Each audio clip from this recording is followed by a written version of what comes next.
here, so I'm going to rely on you or Gemma on the agenda posting. Will, good afternoon. Zoe.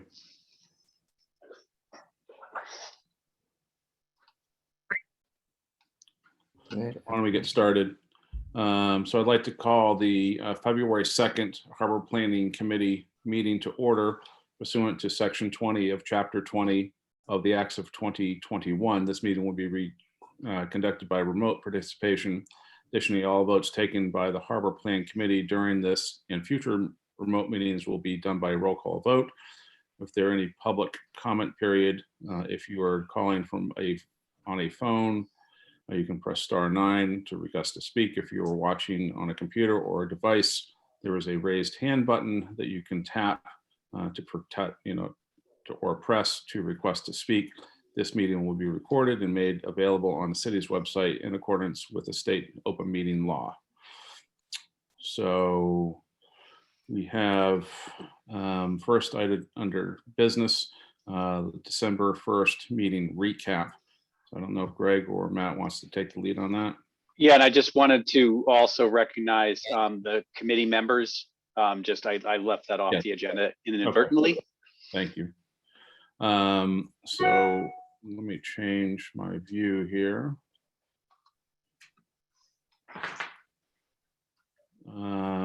So we have Greg Cadamatore, our planning director, Tony Gross, city councilor, Katie Call from UMass, Vito Gigaloni, Keisha, and we have Jason Holmberg, Matt Latil, Richard Jaba, Zoe Mueller, Tessa Brown, Gemma Wilkins, and Will Cohen. I did hear from John McCarthy, and he was having some issues with connectivity. Wasn't sure if he was going to make it this afternoon. Fair enough. We do have a host of attendees. I would like to just make clear to the attendees that looks as though everybody is signed in under their full names. Tom Balfe is actually in the attendees list there. I'll move him over right now. There you go. And Suzanne, I don't know if you can identify yourself by your full name, that would be helpful. Typically you can click in your upper left-hand corner. And there is a 508-284 number that's got her hand raised or his hand raised. I'll allow that person to speak. It may be John McCarthy on a phone. So we'll just allow that person to identify themselves. Fantastic. Hi, Tom. Hi, guys. Thanks. Okay, so recap from December.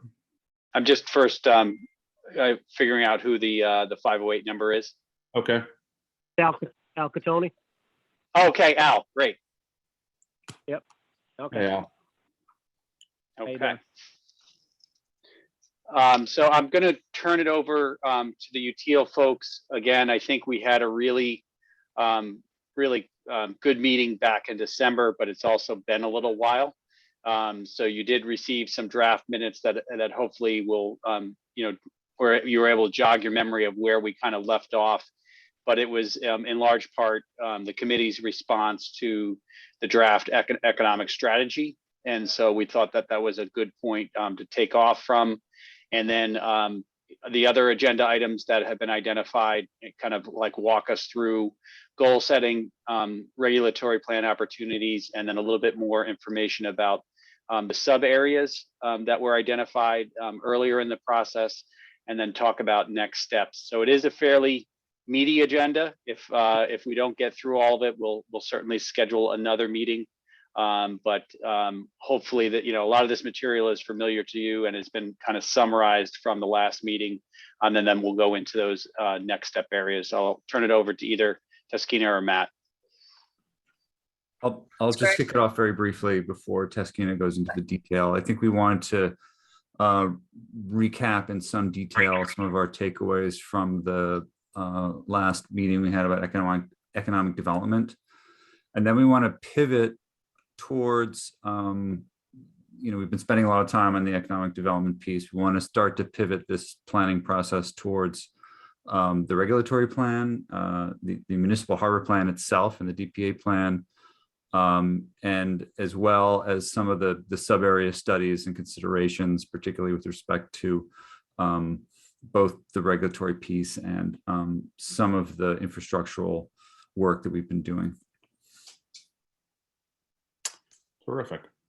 Thank you, Matthew. I also just want to add that, as Greg mentioned, it is an ambitious agenda today and we have lots to cover. So we have organized the content in 3 sections and we've allocated discussion time for each. So I'll just ask that we hold off on questions and comments until we reach those allocated discussion times.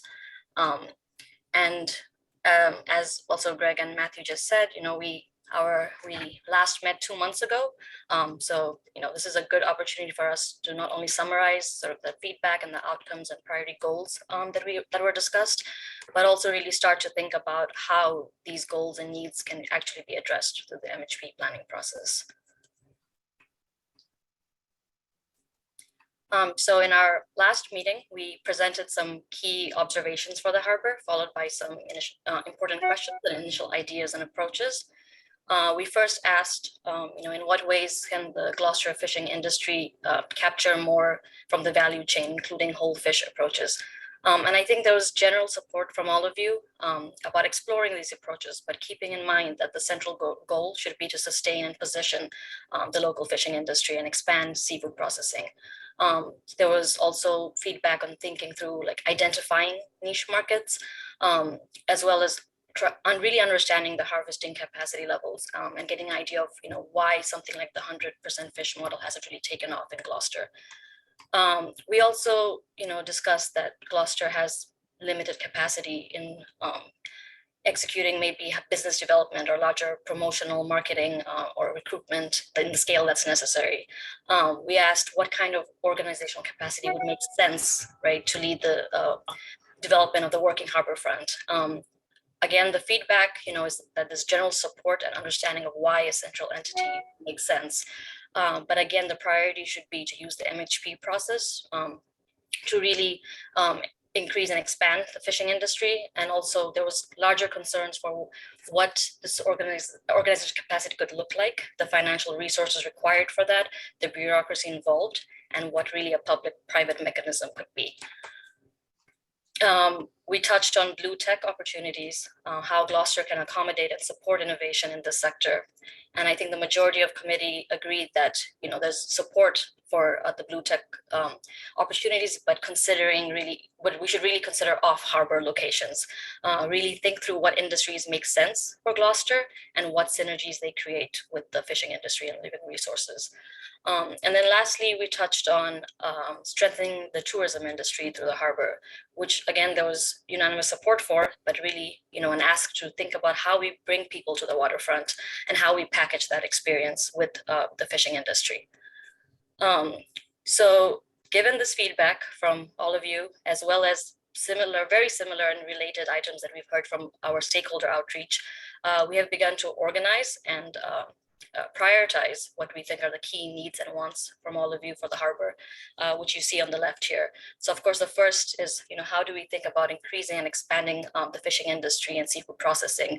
How do we position local fishing industry businesses to be competitive? The whole dilemma of the docking and berthing space. Ways in which we can clarify and streamline regulatory processes, adapting infrastructure, and then of course thinking through opportunities for blue tech and what this organizational capacity could look like for leading the working harbor front. So for each of these, we have now then started to identify ways in which we can address and achieve certain outcomes that we want. As you see in the sort of 4 columns, some of these could be addressed directly through this MHP process and the DPA plan. Some of them are more local zoning measures that could be taken, but many of these fall in sort of larger economic initiatives, programs, or external economic factors that might be beyond the scope of the MHP itself. And this is particularly important for us to discuss today because we have to really think about how we can use the MHP and the regulatory tools that we have in hand to advance some of these needs and asks for the harbor. So I just wanted to also quickly remind everyone of our timeline and schedule for this plan.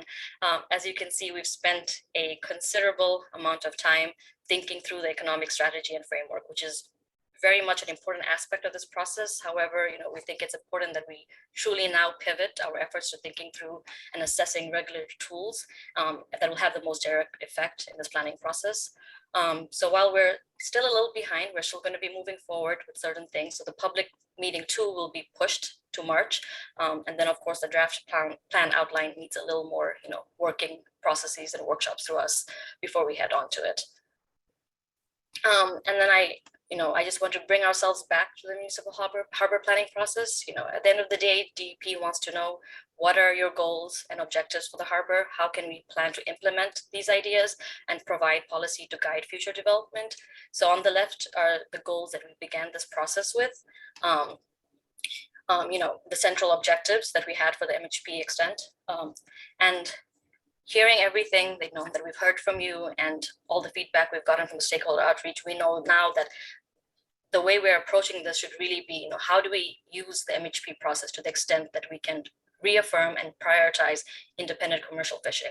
So that could be thinking through the language that we put in this plan, and prioritizing fish and shellfish industry over other businesses, thinking through what kind of supporting uses could make sense for the harbor from an economic perspective, thinking through the kind of infrastructure investment that's needed to support that.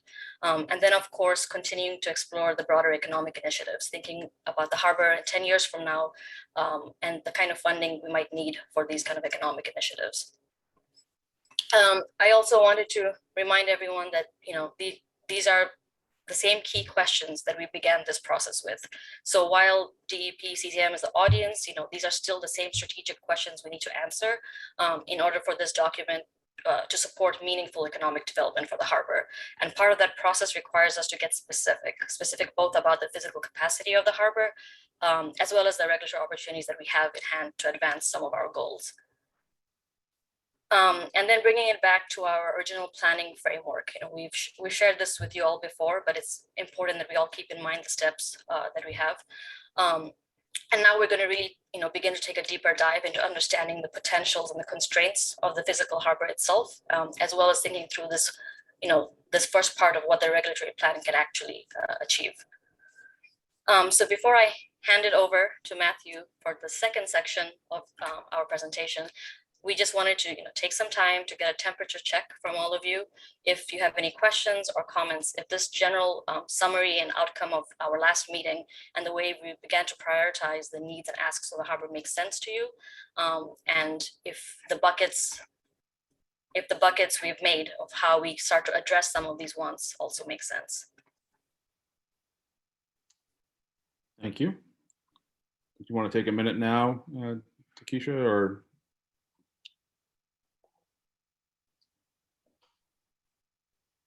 Yeah, it'd be great if we can hear from all of you about, how the content she just presented sort of sits with you, if it feels like an accurate representation of, what you shared with us last time, and if our sort of framework for moving forward resonates. Thank you, Zoe. So, Mr. Gross, you're on the top of my screen, so if you have some ideas to contribute, that would be great. No, this looks like a good place to start. I'm pleased with this to move forward on. So, nope, I'm good. Katie? Yeah, I think this looks good. I looked at the slides, went over things before this meeting, but as I heard Taskina present it all, I wish I would have gone back to my notes and refreshed my memory on the discussions we had in the breakout group, but I'm gonna do that after this meeting. I think I agree with the first comment. This is a great place to start. Terrific. Tessa? I agree with them. I think it's a good place to start. I had questions on some of the future slides, but this all looks good to me. Mr. Ciuccologne? Thanks, Rick.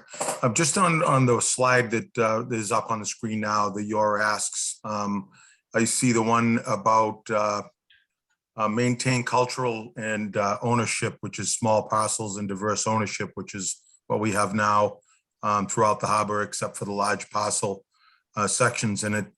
The one comment in there under land use local regulation is this is somewhat in conflict with other desires for the harbor. So just, I missed some of that December 1st meeting in the beginning. Just want to understand the context of that. That statement, that last statement about what part of the individual parcels in diverse ownership maintenance is potentially in conflict with other desires. Very good. I don't know who wants to take a stab at that, Greg or Taskina. Can jump in if that's helpful. Okay. Go ahead, Zoe.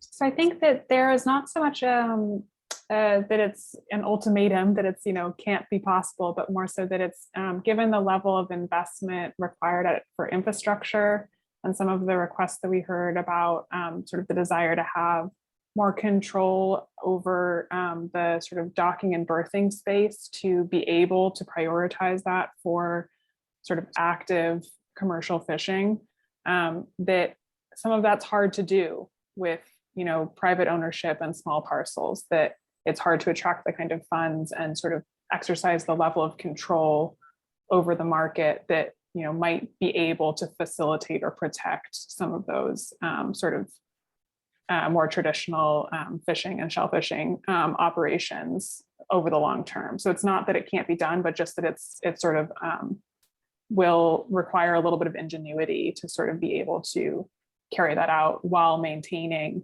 that culture of diverse ownership across many different parcels.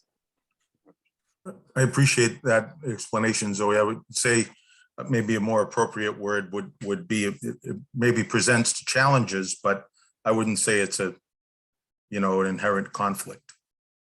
Sure. Yeah, we can adjust the way that we're sort of phrasing that to be a little bit sort of more in line with, this is something a consideration that we're going to need to adapt to, that it'll sort of preclude some strategies that are more reliant on public ownership or sort of large scale parcels, but that, we can look at strategies that are able to attract investment and sort of facilitate more sort of development and protection of the fishing industry. Thank you. Ralph. So I have two sort of comments, I guess.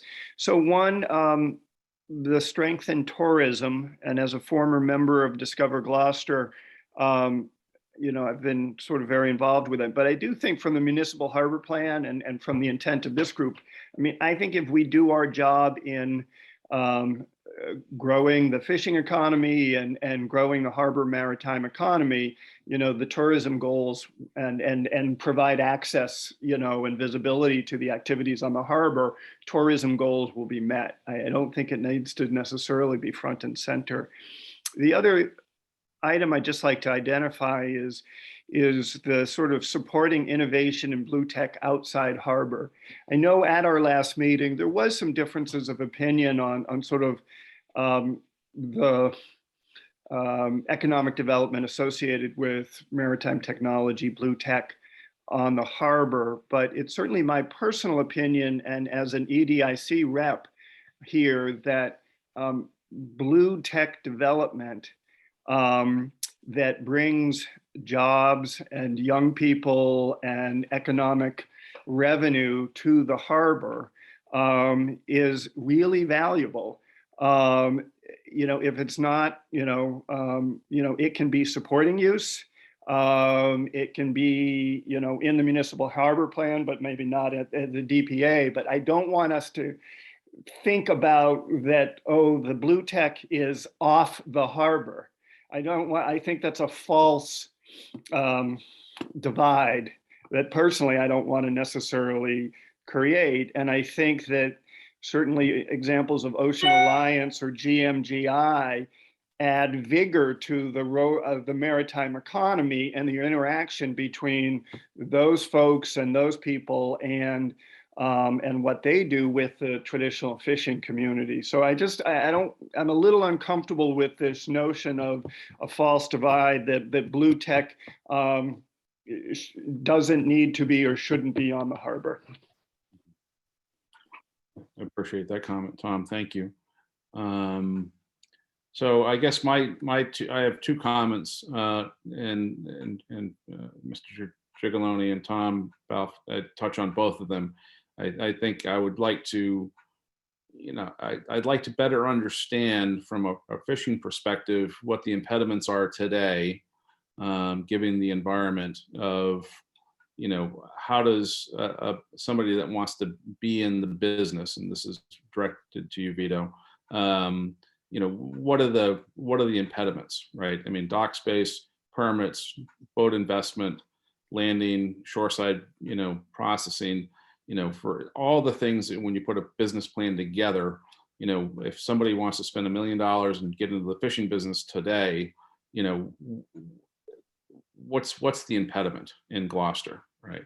And the second, more to Tom's, point, is the coexistence, right, of not traditional fishing and not traditional, yeah, GMGI could be off the waterfront someplace, but they've brought an enormous amount of investment and vigor and done some terrific work. And as a subset to that response, Tom, the Ocean Alliance folks, and I had asked Greg to involve Dr. Kerr in this discussion, more involved, since that they have capacity, right, to do more than what they're doing in their space, more in the context of a GMGI space available thing. So, I'd like you to, if you have a second, to respond to, the impediments issue first. I'd like to better understand, for the benefit of our consultants, this is the new guy, right? I want to go fishing, and what's my problem doing fishing in Gloucester?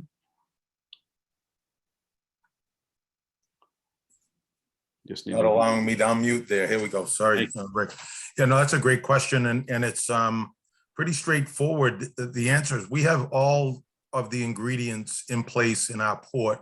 We're a hub port. We have all the tools, all the infrastructure and support services needed. We've got a broad array still of options to sell fish. It's not a sole provider situation whatsoever. Fishermen don't sell their catch by contract in advance to a certain place. They can move from place to place. So, and there's a great marketplace right now for fish, as you all see when you try to buy some.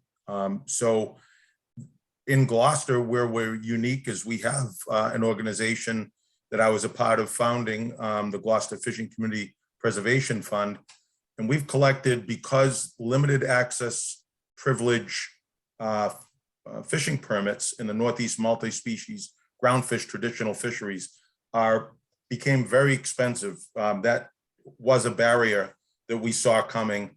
And starting in 2007, we've accumulated 58 fishing permits, hold them in a repository bank, and through the system that's in place, we're allowed to lease all of the quota from those permits, which is a very substantial. In fact, the permit bank is the largest permit holder of quota on 4 of the major species that are out there. And we distribute those exclusively to the Gloucester fishermen, Gloucester sectors. And it's not done to the individual sector. It goes to their harvesting cooperative that they're a member of. And that cooperative has done very well, more so than most other cooperatives in the Northeast region. A lot of it because of, that permit bank and other support that we've had in this community. What's missing is young fishermen who are starting at the bottom, apprenticing on vessels that I think I mentioned the last time. It's unbelievable, really. Most people wouldn't understand the top 5 or 6 vessels in the fleet still on a regular basis look for fishermen to help. And they're grossing the amount of money these days that used to take them 5 or 6 years to gross. Granted, expenses have gone up, but cruise shares are incredible. but the vessels are old. The ergonomics and the creature comforts on them have far been exceeded by what people's expectations are today. And so you've got older fishermen still fishing on them. But young guys, the opportunity would be to come to the permit bank, be able to use a permit for basically no cost. They got to buy a boat. Cost of boats have gone up no more than cost of any other piece of hard equipment. And the capacity to make money is as good as it's ever been, I think, in the fishery, at least in ground fishing, possibly even in the lobster fishery. I would let Tessa expand more on that. I don't know enough about that particular fishery. I know they're doing quite well right now, but the cost to get in, I don't think that barrier is out of line with what the potential income is for any other business. It's always a volatile business, but the barrier is human resources. We don't have people interested in that way of life right now. And I don't know if there's anything more we can do with the harbor or with having a permit bank, than to encourage that, except to get the word out maybe and get more people interested. So that's a problem. It's the attrition of the human resource is what's killing us more so than anything. And just to follow up, Vito, so we've got guys that come through my shop at 4:30 in the morning, and they're in all types of different fisheries.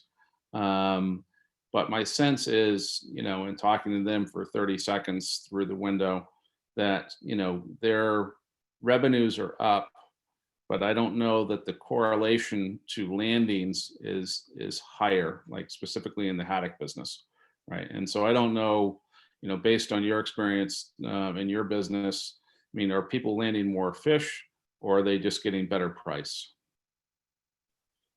I think, I did let Al's on the line as well. He knows, as much as anyone on the inshore fishery, Sure. Rick, but the offshore fishery, absolutely, the volumes that they're landing, not only approach, I would say they're exceeding on a trip by trip basis what we were doing in the heyday in late 70s, early 80s. That's when Gloucester landed more fish than we've ever landed before. What we don't have is a lot of boats doing it, but at the individual vessel level, their poundage production of, and it's not cheap fish. It's, it's haddock, pollock, and redfish right now are demanding anywhere between 75 cents on the low end to as much as 250 to the trip boats per pound in the hole. So the smaller vessels are beholden to their vessel range. So Mother Nature doesn't give you bounties every year at the same time, in the same concentrations month to month. So it's something that's a grind for them. They've got to keep going. So there's been a trade-off there between the lifestyle, which is much closer to human than the offshore lifestyle.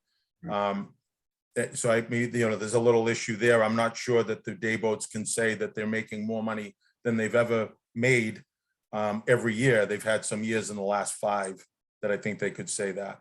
Yeah. But again, the day boats are old too, and they could use improvement to improve the ergonomics on the boat and not miss so many days for bad weather. Sure. Al, if you want to speak to that issue as well, that would be helpful. Yeah, Vito's correct. And, speaking specifically to Dabo, we have, our poundage has definitely gone up in the last 3 years with the influx of haddock. And when that happened, we all transitioned from basically all flounder boats to haddock boats. And flounder fishing, we would catch a fraction the amount of fish that we're catching now, but the prices were higher for flounders a few years ago. So we're not necessarily making more money, but we're definitely landing more weight, which is, better for the city. We are making more money, but not a lot more money compared to the amount of weight that we're landing. So, everything is on the up. And issue that Vito addressed earlier about getting the manpower to, deal with all this, the influx of the landings is a struggle. If you're an offshore boat, and 10 years ago, offshore boats were traditionally four guys because they weren't catching a lot of fish. Now they have to go 6 or 7 guys to keep up with the volume. and they just can't find the bodies. I talked to one skipper last week. He just recently started taking out a boat, mid-sized boat. He had 2 guys on deck. He found out real quick that he couldn't rely on them and searched around, and he can't find anybody. And he was, he went out for 2 trips and he had 2 good trips. So it's a struggle. I mean, we, through the Mass Fishermen's Partnership, we did an apprentice program a few months ago, and we had 6 or 7 young people that we put through it. And we're going to set the groundwork for it. But the people that we put through it were already in the industry, and a couple of them have already left. They went into different jobs. So I think we got to go take that program maybe to the high school, advertise it at the end of the school year, and maybe have a 2-week course after school ends and try to target kids who won't necessarily have college in their future, but want to stay in town. And it's still a business where you can make some money and have a good life, but you have to start young, and you have to be taught right. So I guess the next few years are going to be challenging. Right. And I guess I'd like to ask you the question now too, is that the shore side, and for a lack of a better term, absorption of that catch, right? I mean, so, are those fish going to Boston? Are they going to Portland? I mean, so, landings are up, values are up, to try to better understand the capacity of Gloucester to land fish and how we move those fish, is one of the things that I'm most interested in understanding. Again, I go back, 10 or 12 years ago, I'm buying something from Monty at Intershell, and I have one of my customers, trying to offload his boat because the boat, the truck from Boston's here, and he gets a better price in Boston than he does here. And, this is when we had at least one, open air auction. And so, from a landing and absorbing the catch, is that a problem, right? I mean, so, or things, do we have capacity to handle that increased catch? Vito could probably answer the question better than me, but I'm under the assumption that, when we're catching the high volumes of haddock, I think most of it's leaving town to be processed. Right. We don't have the infrastructure to process it here. We have 2 really, the Fisherman's Wharf program and Tessa's program at Cape Ann Lobsterman they're so great for the city, promoting the local seafood, but they can only handle so much fish. And when we're moving a lot of product through this town, obviously it's got to go somewhere. And Ocean Crest is a little cutting facility, but I'm under the impression that most of it's leaving town when a lot of it could be staying here if we could get a good processing facility up and running and keeping that fish home. And hopefully my hope for the future is branding Gloucester specific fish, and get it out there as a brand and try to make a name for the city that way. Absolutely. Rick, I would just add on that the physical capacity of the Port of Gloucester for offloading large volumes of ground fish, right? I'm not talking about herring, which is a big capacity there in the fish pier with Cape Seafoods. But for ground fish, Gloucester's not reached its capacity at all. In other words, there's room for even more to be brought in. I know at Fisherman's Wharf, I think it was 2018, they unloaded 21 million pounds of fish at that one facility. So I know, Case over there, Cape Ann Seafood Exchange, they have that same capacity. Ocean Crest still gets a lot of fish through that door. So there's room on the physical end of it. They all have trouble cobbling a crew together every time, a trip comes in with 120,000, they want to unload when it's blowing 40 and 10 degrees out, and you're trying to get a 12-man crew together. That's a struggle. Also, not just the fishermen, but you've heard them for years. They probably come into your coffee shop all the time, the lumpers, right? The guys that unload the fish. You go down there, if you were there 20 years ago, you'd see the same faces, only they're gray and weathered now, gray hair, weathered. same guys are unloading the fish that were unloading the fish 20 years ago. So they're down to a crew of about 8 regulars handling the whole port. So Right. again, a human resource issue, not a harbor Capacity issue. infrastructure, capacity.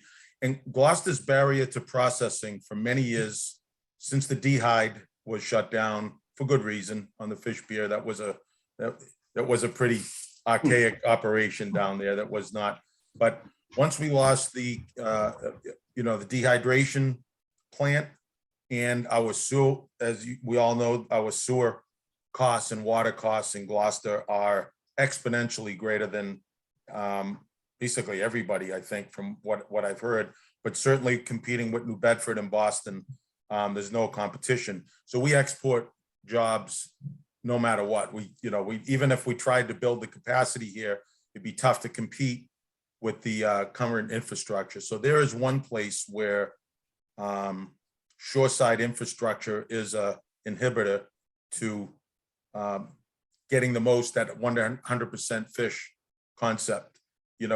We're great at flipping whole fish, getting them sold, getting them distributed. We have all of the capacity to do that, but nobody's opening up a new large volume fish processing plant in Gloucester. And it's mostly for those cost reasons. Right. And your Vito specific- and Rick, I'm so sorry to interrupt what we do. If it's possible, I think it might make sense for us to move into the next agenda item. I think this is really helpful insights just to understand a little bit more about what's sort of contributing to the dip that you're seeing. And I think we can continue to sort of discuss that going forward and keep bringing it back.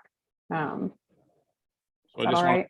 one final point with Vito is what you're referring to is pretreatment in the sewer system. Mhm. Thank you. Absolutely, we'll make note of that. Right. And just if I could allow Tom to give me, 90 seconds on his view of impediments, that would be helpful. Sure. Yeah. I mean, I guess I would echo what we've just heard. And I do think, we need to figure out sort of from an organizational capacity how to make all this work, and that it's unlikely to be one sort of central port authority. But I think a focus on the, sort of capacity that's just been talked about, the capacity to process fish, the capacity for pretreatment, the capacity to get, human resources involved, the capacity to get new boats built. All of that sort of fundamental, pilings, if you will, that need to be strong in order to support the larger maritime industry are aging and challenging, and that those are fundamental impediments. I think as it relates to the blue tech, I think that we need to, I think most people really do revel in young and old. And I know the blue tech folks love the conversations and the knowledge that the fishermen bring. And I think making sure that that cultural issue isn't an impediment, but rather an opportunity to sustain and continue the culture of maritime industry in Gloucester is really important to sustain momentum, bring investment, and make this a 21st century port. Thank you, Tom. Teskina, the floor is yours. I'll be handing it over to Matthew, I believe. Okay, fantastic. Welcome. Thank you. So it's probably a good time in this planning process just to pivot to look a little bit forward to the municipal harbor plan aspect of it. So one of the results, I think you can go to the next slide, Teskina. Yeah, we've tried to put actionable items in their respective boxes, but we don't want to forget that at the end of the day, we will have a new amended or renewed DPA plan and municipal harbor plan. And we want to start having a conversation a little bit about what has worked since the last one and what hasn't. And how we might get some greater clarity about what we want to actually put in that plan to help with some of these goals. So there's a few, on the regulatory side, there's a few categories that we want to look at. One is on the city side, and that includes any updates or modifications to the zoning, which need to be in alignment with the DPA and the MHP, but also looking specifically what the city can do with its own resources, including land. I4C2, I think I have those letters correct, keeps coming up in the conversation. And so we will be getting back to that. But and then on the DPA and the Chapter 91 pieces, what are the, you know, the amplifications and the substitutions that we got last time around, including the boundary modification? What are they doing for us? Which aspects of those are working and which aren't? And then how does that actually relate to the permitting and licensing process? So we've heard a lot from various people about their struggles, not so much with the plan itself, but about where things happen on the ground for a particular property owner relative to getting something permitted or licensed. And we may have lesser control over that aspect of this, but I think it's an important part of this conversation. So the zoning really didn't change actually since the last municipal harbor plan. Everything that you see in purple is zone marine industrial, and that supports all the uses that you see listed on the left-hand side. Of course, in the DPA portions of this zoning district, some of those uses are not allowed as a kind of primary use unless they have a substantial water dependent industrial component to them.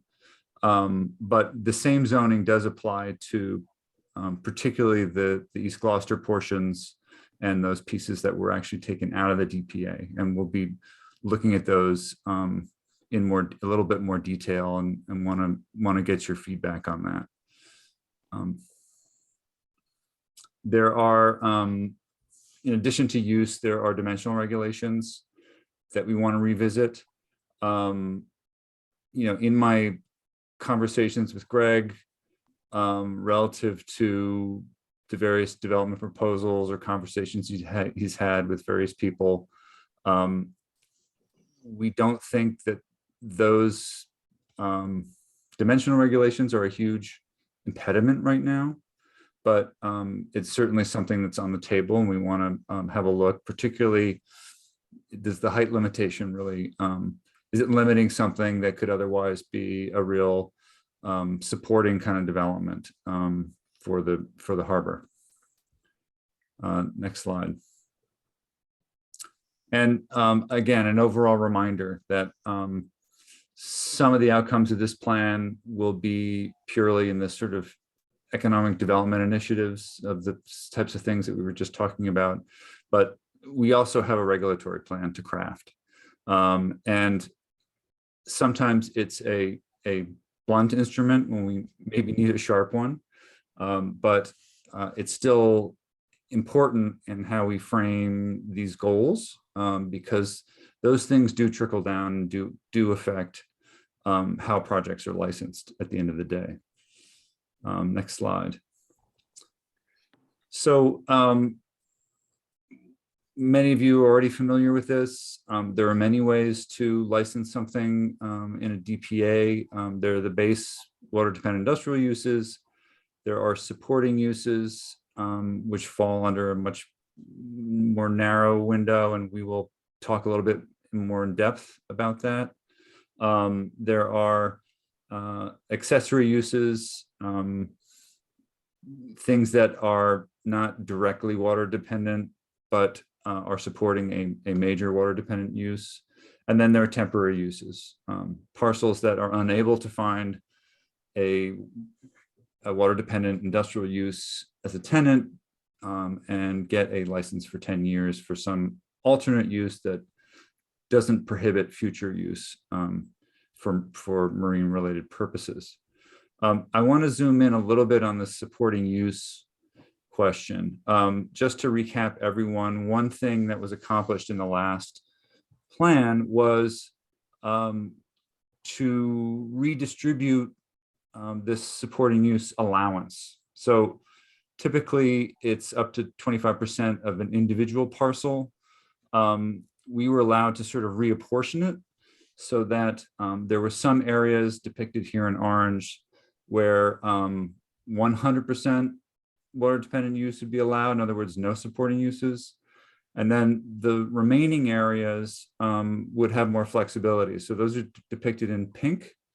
And those are the areas where up to 50% of supporting use is allowed.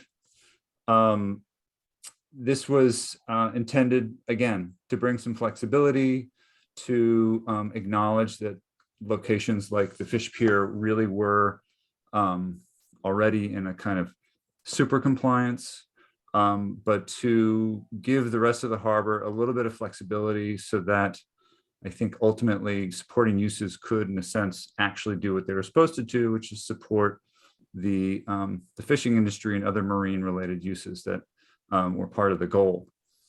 If you go to the next slide. So, and I think Richard is on the line here, but to recap, a supporting use is a use that's allowed on a DPA site that isn't directly related. It isn't a water dependent use per se, but it offers some sort of operational or financial or some other kind of material support to the water dependent industrial one. So for instance, a seafood retail operation, for instance, that or restaurant that might provide monetary support for an actual lobster wholesaler or something of that nature. And I don't know, Richard, if you want to talk a little bit about this. We pulled together a couple of examples and we can discuss a little bit how they are or aren't applicable to Gloucester. Richard, are you there? Oh, yes. So that's what we're looking at in these photos of the Mystic Pier 1 in Charlestown, which is a site that's occupied by the Autoport facility, which brings in vessels next to the site and processes them. And then on the ground floor, it's about 120,000 square foot pier. And on the second floor, the ground floor is 120,000 square foot building that they process those vehicles and then ship them out. Above that floor is a mezzanine, 60,000 square foot. And that we got a Chapter 91 license for that use to be of a supporting DPA use. It doesn't have to be tied to the use below it. It could be a restaurant, as you said. It could be a facility that supports medical research, for example. But there's no tie that's required to the water dependent uses. When was this permitted? About 3 years ago. Okay.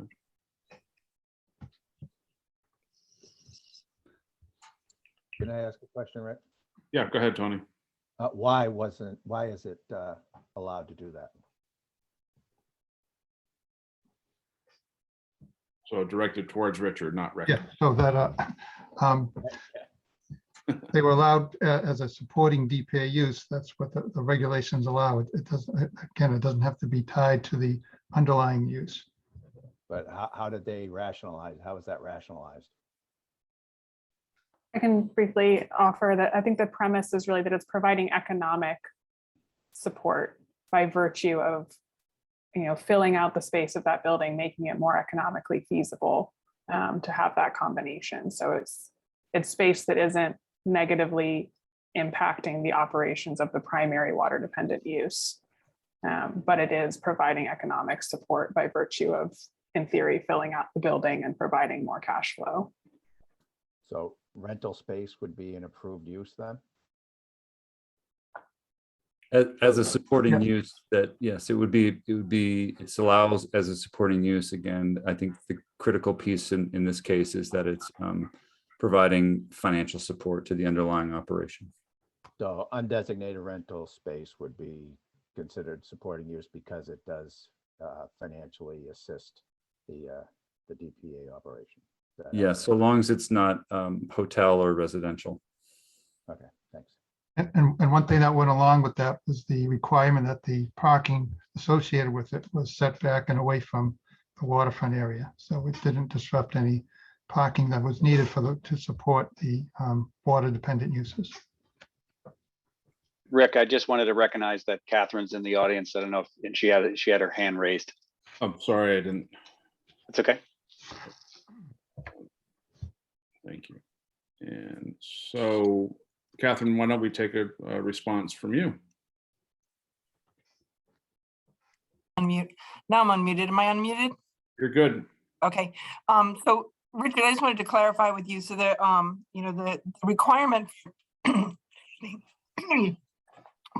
there's supporting use in a DPA is direct operational or financial support to a water dependent industrial use. So you wouldn't have a supporting use that doesn't support a water dependent industrial use. It would be required by the license, because the whole goal is to have those uses help to support that water dependent industry. Understood. So without the underlying use. Yeah, the entire purpose of a supporting use in a designated area is to provide direct economic or operational support to a water dependent industrial use within the DPA.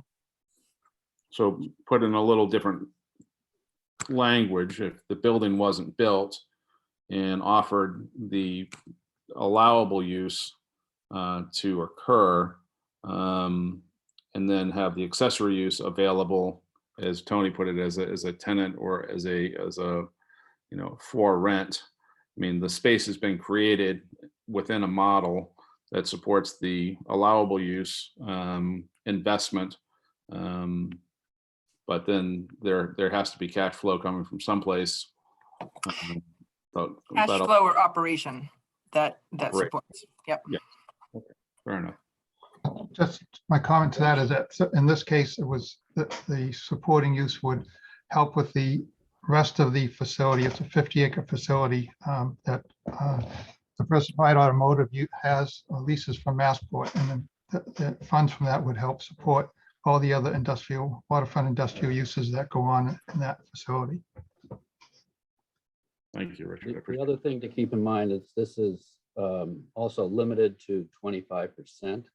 In this case here in Charlestown, it's, the standard Chapter 91 requirements apply, which is limiting that supporting DPA use to 25% of the area involved.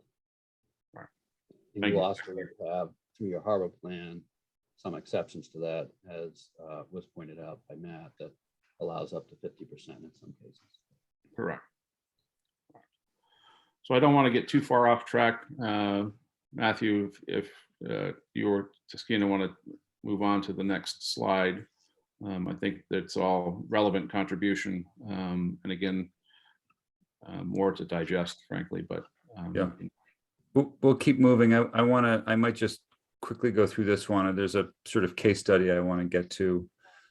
This is a similar scenario where a Shaw's, which isn't water dependent, obviously, but I believe provides some underlying financial support for a parcel that's in the DPA, and it's licensed in that way. I might just quickly move on the interest of time, move on to the next slide, which is a very interesting case study. We've had a lot of conversations with stakeholders, property owners. We had a pretty in-depth conversation with Mac Bell, who owns 44 Commercial Street.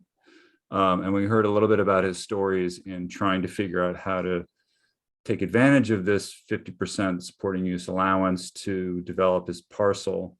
There's an existing building you see there on the left, which is on piers, which he's, I think he's even replaced his piers a few years ago in place, which is impressive. But the parcel is long and skinny and it comes way back. He, I think, has been trying to figure out a way to maintain the industrial water dependent nature of the uses that go on in that building, but to develop the rest of the property to diversify as tenants. I think he was looking at some sort of food service people, other kinds of tenants. I believe in that existing building, he had a lobster wholesaler for some period of time, but I think it's vacant now. But I think and there's lots of ins and outs and details to a very long story, but I think one key takeaway was that the design of a new facility, the approvals for it and the licensing, and then coordinating that with courting a potential tenant, and then the sort of delay time between licensing, construction, and all that is very, very difficult especially for these smaller parcels. So the two supporting use examples that we showed you were relatively easy spatially, just because those are enormous parcels. In the case of the Shaws, it just sits off to one side. In the case of the other Massport property, that was sort of baked into an upper level.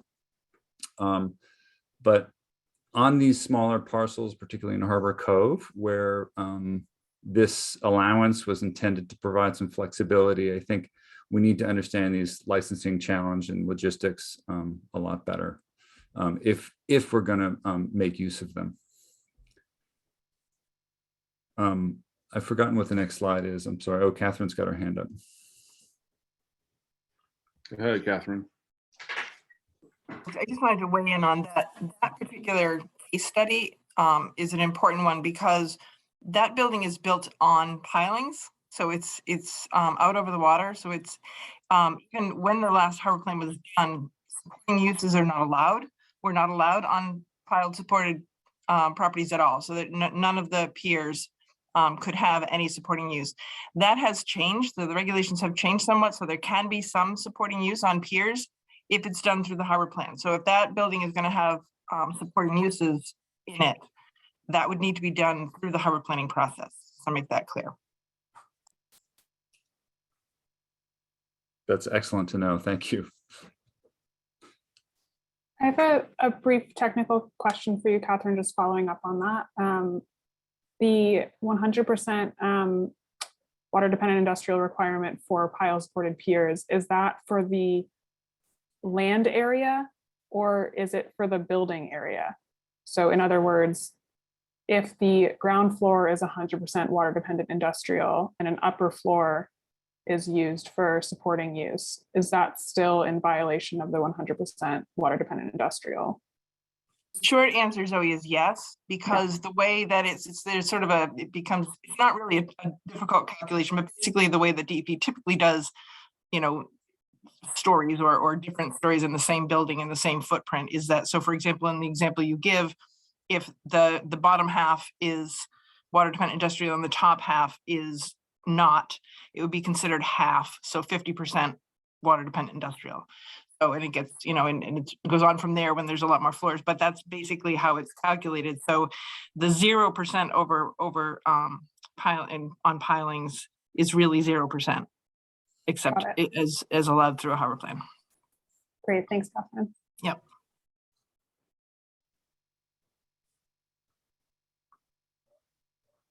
Right, so I think that brings us to our discussion, which is, really just sort of an opportunity to digest some of what we were just sharing with you, share any kind of questions you have for us about that content, and in particular, kind of thinking about opportunities within local zoning, Chapter 91 and DPA, or the permitting process that you think we should be focusing on as we're sort of getting into the regulatory plan portion of this effort. So we've kind of offered some ideas of what we think we could focus in on, namely supporting use, some of the sort of permitting and licensing process, and exploring if there's any adjustments to local zoning that would sort of support the economic development goals that we've sort of described together. think Tessa's got her hand up. I just have a couple of quick things. Just with that last case study, just because before I rented where I am now in East Gloucester, in the marine industrial zone, I looked at that building to rent and start my business in that building. And I just from personal experience, it was super hard to, I just don't think this is maybe the best example for a case study because it was almost impossible to get a lease from Mac. He would not commit to a lease for any amount of time. So I couldn't see anyone that was looking to start a business going in and renting that. And I've know other people in the past that have rented other places that are in the DPA that have looked at that building to start a business. Maybe that would be more of a supporting use. And it was sort of the same, I don't know, like run around uncertainty about doing that. So I think maybe we've always looked at that property. Like I've even gone back and like when I want to expand, thought about going to that, but I just don't think it's necessarily the best example of something in Gloucester that why it's remained empty might not be 100% because of what the zoning is for it. And then the other question I just had was in the uses allowed in the DPA, I didn't know if there was any in like Gloucester that temporary uses had ever been granted in places in the past, or if that's something that the city had ever looked at in properties to see if something would work or not, because I just don't know if I've ever heard of it. So I was just wondering about that.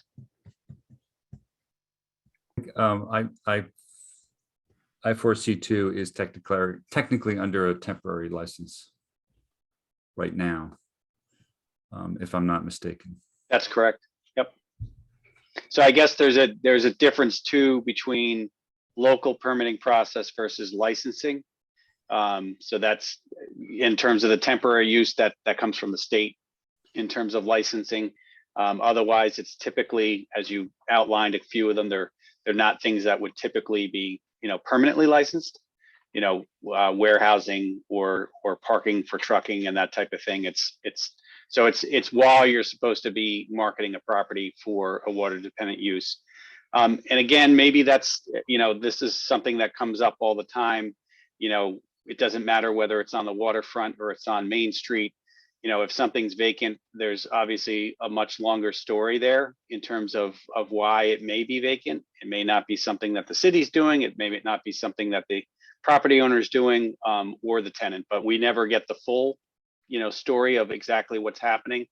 But I would say that it would be interesting to understand some of the case examples. Obviously, parcel size is huge in the discussion around supporting use. The more flexibility of the footprint of space for a supporting use, even if somebody wants to use a smaller portion, but when you're talking about a site that's, a building that's 100,000 square feet, it's a very different discussion. But I'm curious about whether there's been any change in the licensing of supporting use over time that's provided folks that actually have been successful, because we don't have a lot of examples of licensed supporting uses, if they're more flexible in future use of that space. Because I think I certainly have experienced situations where people have asked about whether or not they could potentially be a supporting use, and getting even just a take on that takes a long period of time. And so it does sometimes result in somebody moving on to look at another property because they can't get an answer. So I think it's an area to understand better. Clearly, as Catherine had pointed out, it is to be supporting. It can't be interfering with the water dependent use. This would typically be a water dependent user coming forward saying, I have excess space that could be, a financial benefit to me if I could tenant that space. But I think maybe, that might be an area that we can focus on a little bit more in terms of scale and the flexibility of future tenants. If it's a space that really is kind of unrelated to the water dependent use and can be adaptable for other uses over time. Thank you, Greg. I'd like to allow Vito to comment, and then I'd like to get back to Tessa for a moment. Thank you, Mr. Chairman. Catherine, you mentioned something that really raised my interest. I wasn't aware that maybe Gloucester was not, our harbor plan was not taking advantage of the ability to put some supporting use on the second level over pilings, and that if I understood you correctly, we needed to do something specific in our harbor plan to take advantage of that change that I believe occurred in the last 7 or 8 years. Yeah, no, the last harbor plan you did was done before those regulation changes took place. So you wouldn't have had that opportunity. So the opportunity is there now, and looking at what the city might want to do with if there are piers and areas where supporting use might be something that you want to consider.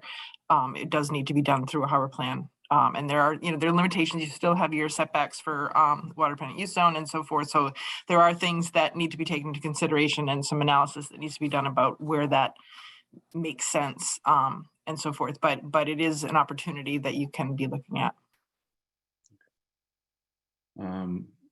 If I could let Jamie chime in here before we get back to my question for Tessa. Okay. Yeah, so just a couple thoughts on this issue, and as I'm sure most of you appreciate, it's anything to do with Chapter 91 is very complicated, but there part of the, I think the answer to Vito's question is how the license is written in the first place for temporary use. So if the use is described as in very broad terms, general industrial use or general office use or something like that, then, and Greg alluded to this too, I think changing those uses is a lot easier if the original license is written with some flexibility in it. And that's not always the case, but it could be done that way. And I think with regard to, say, Mac Bell's property, I mean, if I don't know what his license allows, whether that allows supporting, I guess it does not allow supporting DPA use on the upper floor because he couldn't have gotten a license like that at the time he went forward. But to make that kind of arrangement now requires him to go back and relicense the property to allow a supporting DPA use on that second floor, which triggers some additional review under MIPA. So, it's a lengthy process. I mean, it would take him a good year to do that.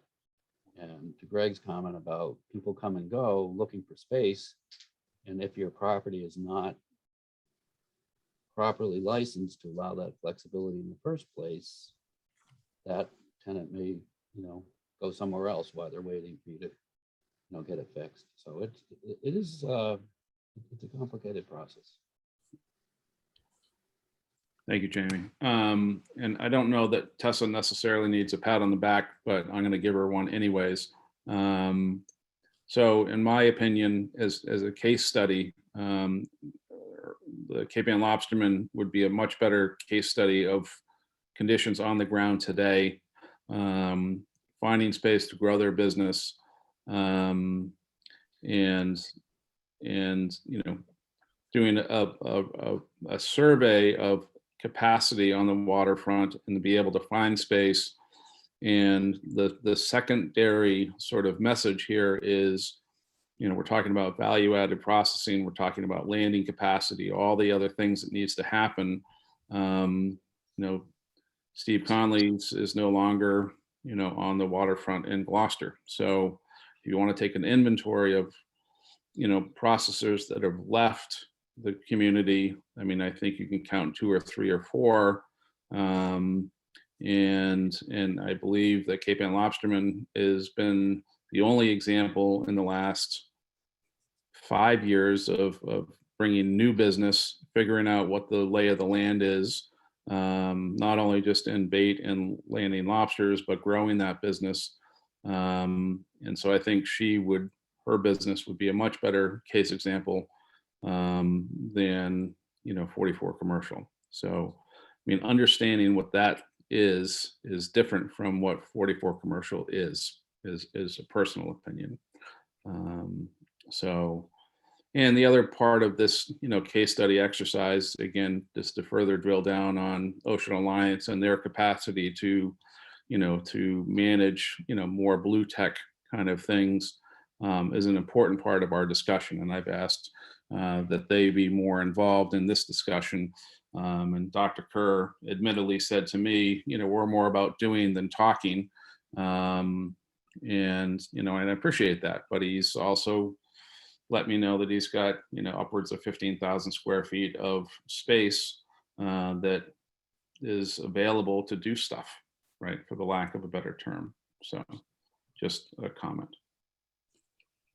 I respond just briefly, and Rick, I completely appreciate that comment. I didn't want to oversell this 44 Commercial Street as a good example or a bad example. It was just one example where we had some actual detail about an owner trying to make use of this supporting use allowance and having difficulty. So we sort of included it to educate ourselves a little bit better about how this provision is or isn't working sort of on the ground. But I do agree that I would like to, and maybe right now isn't the time because we don't have enough time, but I would like to learn more about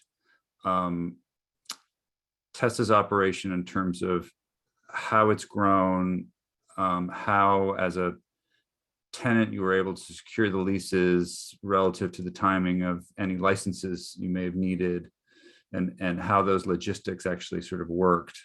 You're not in the DPA, so I'm imagining it was one layer, maybe a little bit more simple than that, but I think it'd be worthwhile for us to understand the relationship between licensing and tenanting, as Jamie sort of pointed out.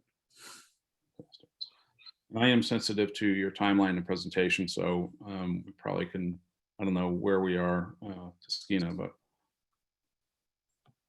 Yes, we can jump into the next section if you guys are okay with it. Thank you, Zoe. So I will be really brief with this, with the hopes that we can sort of reserve most of the time for discussion.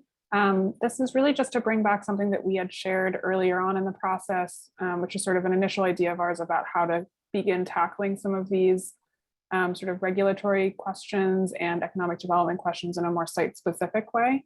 So if you go to the next slide, Teskina, where we kind of are right now is right at this pivot point between what we've shown as layer 2 here and layer 3, which is where we've kind of done some of this initial economic development goal setting based on all of the sort of foundational trends and influences and sort of input that we've gotten from you and from other stakeholders. And we're now trying to kind of filter that through the sort of spatial constraints of Gloucester's Harbor, the particular characteristics of Gloucester's Harbor, how that interacts with all of these different economic development questions and all of the regulations.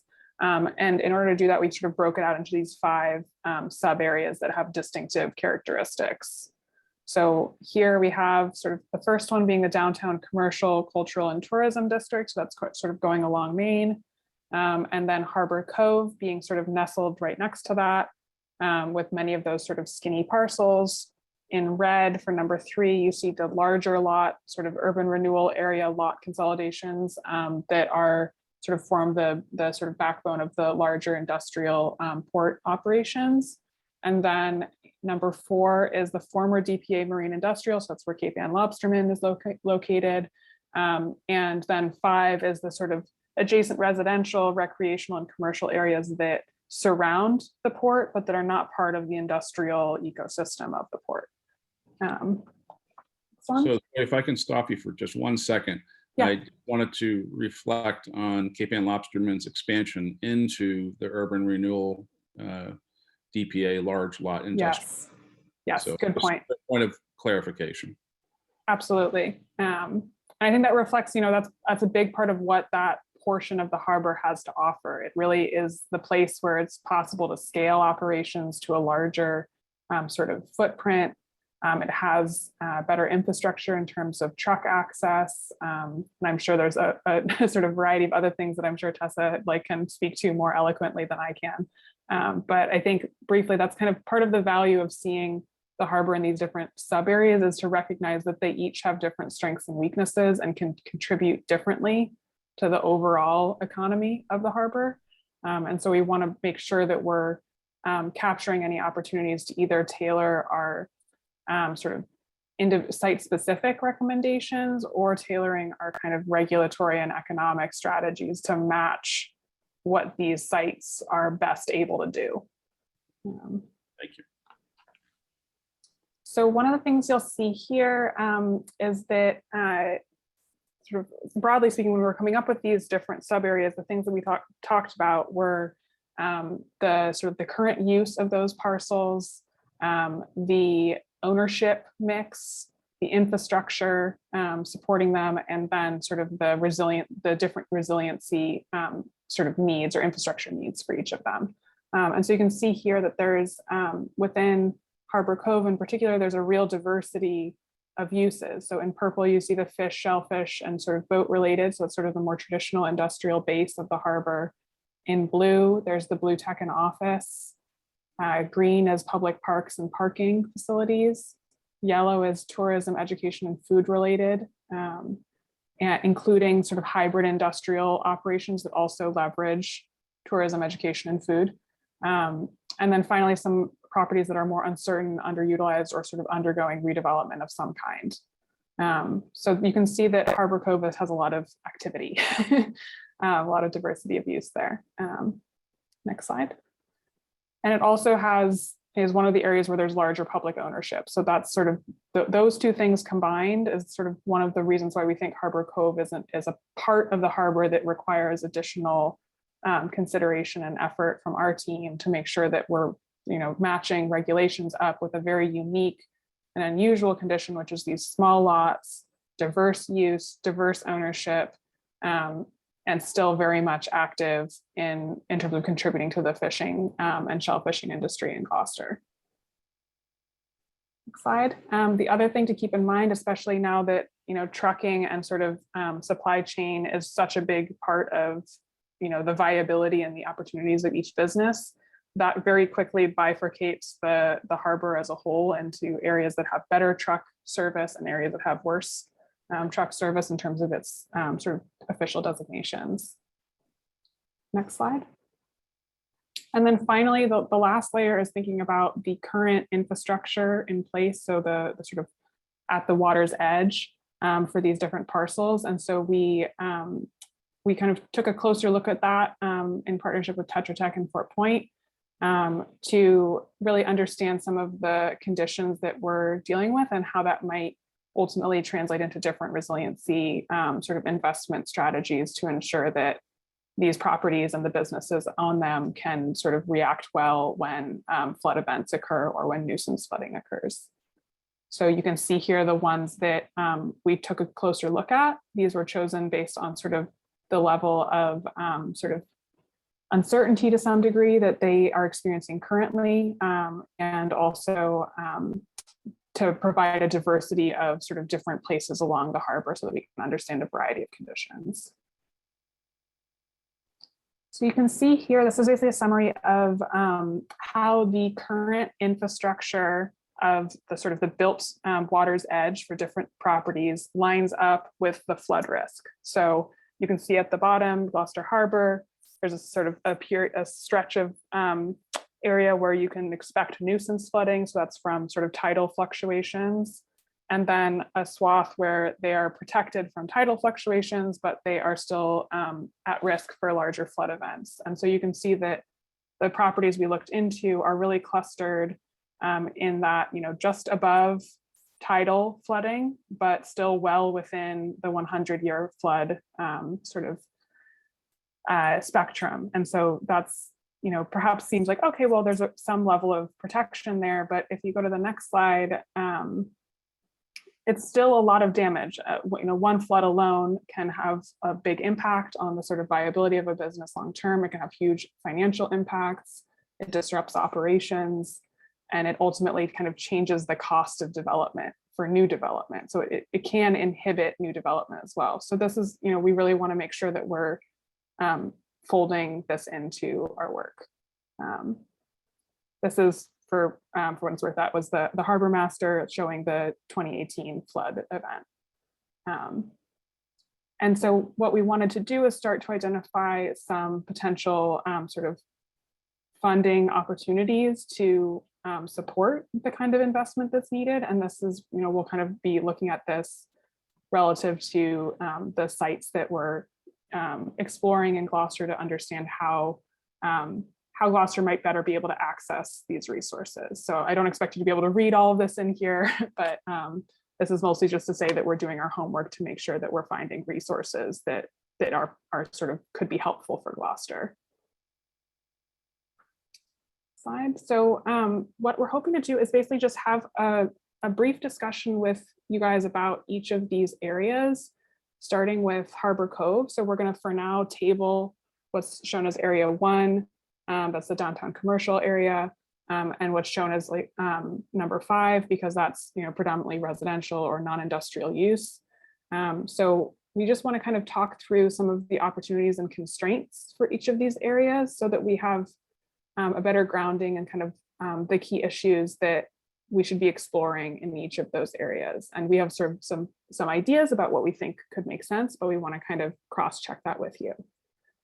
So for Harbor Cove, you're seeing here the sort of the area that's designated for Harbor Cove, and then you're seeing the sort of channel depths. These are sort of rough. There's sort of some more site-specific variation that we have the ability to sort of access to understand, at a site level, like what's the water depth. But broadly speaking, portions of Harbor Cove do have deep water access, and other portions have, slightly shallower waters. So you can see the darker the color, the deeper the channel, the lighter the color, the shallower.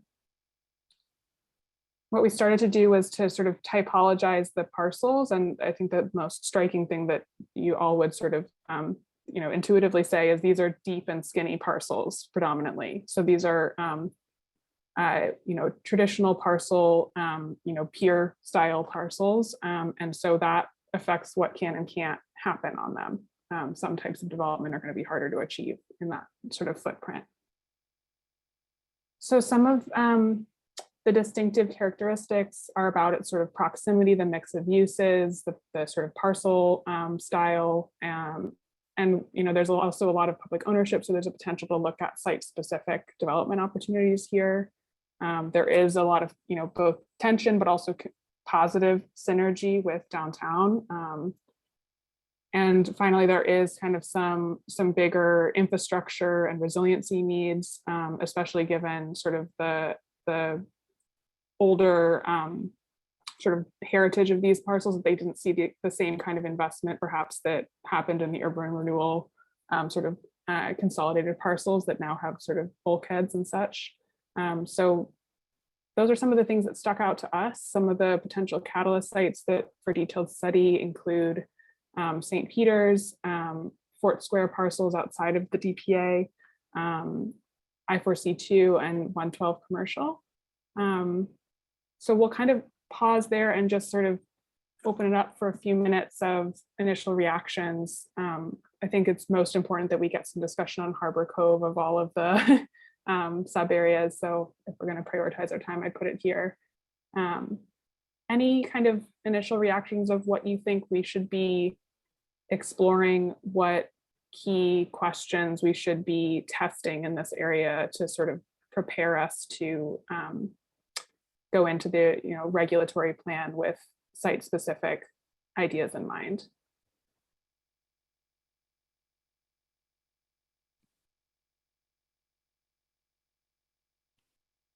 Rick, I think you're muted.